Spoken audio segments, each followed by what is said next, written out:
Okay, so this is part 4 of a radio interview I did with Kate Clark from Radio Gloucestershire when she came down to the farm on a Sunday afternoon.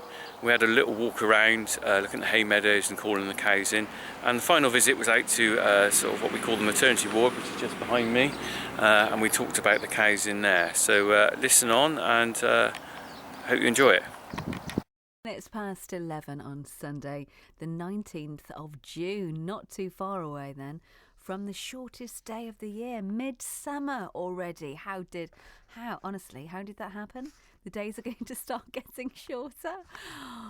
What a depressing thought. Let's move on and let's now hear from Richard Cornock for one last time today, because we've heard about the wildflower meadow, the milking shed.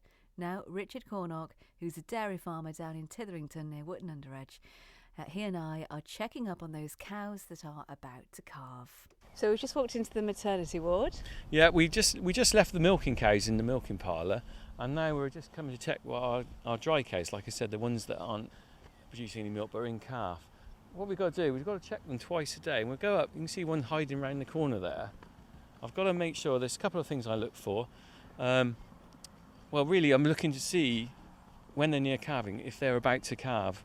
Because it's quite important to keep an eye on a cow that's going to calve, because the thing is, there could be things that go wrong, like the calf coming backwards, or it's got a leg twist or something, and if you miss that when it's happening, the calf could die, or maybe the cow could even die. So what we do is we come out and check them a couple of times a day, morning and night, just to make sure that everything's fine, really. You can usually tell when they're near calving as well, because can you see the size of a udder? It's massive. It's massive, isn't it? What we call that bagging up. Oh my life. Yeah, it's bagging up. She's filling up with milk. Can you see how big she is, though? Is she having twins? I think that's 583. I think she could be having twins. I'm pretty sure, because look at her. But you have them all scanned, don't you? We do, but they don't always check for twins. It's because it depends. We scan them at about 3 months old. They can't always spot the other twin. Yeah. So most of the time it's a case of, she's in calf, she's not, and they might miss a twin. So if she is having twins, that's more of a risk, isn't it? It is, although sometimes actually, from my point of view, it's actually better, because being twins, quite often the calves are a bit smaller, so they tend to calve a bit easier. Because the thing is, a small calf is quite good because it's actually easier to get out. If you get a massive, say, beef breed like a Belgian Blue, that can be quite problems, and the calf might actually get stuck. They might have to do a cesarean or something like that. So I'm sure if I speak to my wife about this when she was having kids, she wants the kids as small as she can. Absolutely. But there they are. So I think, and also I can tell she's going to calve in about a day's time or so. Because I just spotted she twisted her tail, and you wouldn't have noticed this, but round the back of her tail, it's looking to me quite slack, which tells me that she's loosening up, ready to calve. So very important we keep an eye on her. And where will she have them? She'll calve out here in this field. In the field? Yeah, I find that it's kind of better in the field, because sometimes when they calve, if they do have a difficult calving, they can actually damage their legs a little bit, their muscles and stuff, and they can't get off the ground very well. And if they calve on concrete, they can't get any footing. Whereas if they calve in a field, if it's, they can dig their feet in. And, but if I ever get a cow that I think is going to be an issue or difficult, I will put it in a loose box in the shed, just to make sure I can keep a better eye on her. Well, I hope she has a happy birthday. It'll be very soon. Yeah, I'll text you and let you know how she does. I'll tell you whether she's got twins or not, okay? Yeah.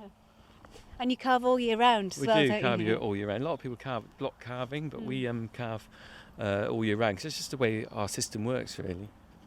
And then you'll keep the female calves? We will. The female calves are reared on, and these are all home-reared cows that we're seeing in front of us.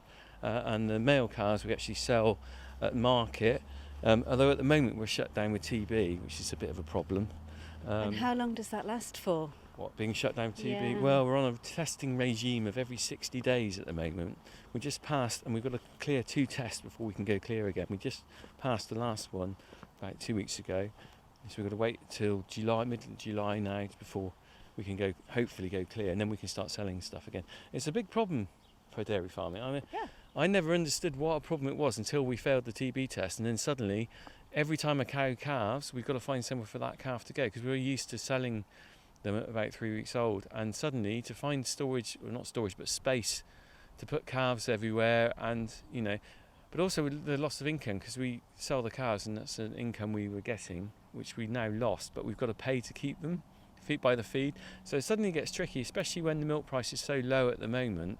Trying to balance everything out.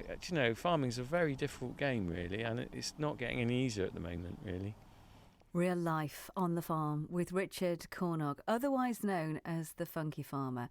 If you'd like to see more and hear more about Richard and what life is like day to day, I strongly suggest you have a look at his video blogs that he makes. He puts them on his YouTube channel. So if you go to youtube.com and then search for the Funky Farmer,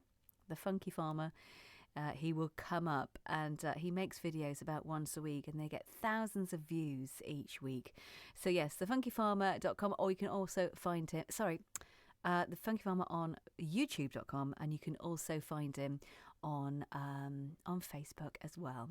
Just had a call in. You are quick on the ball, aren't you? I mentioned that we're coming up to the 21st of June, and I said it's the shortest day. Of course I meant it's the longest day. Thank you for your call.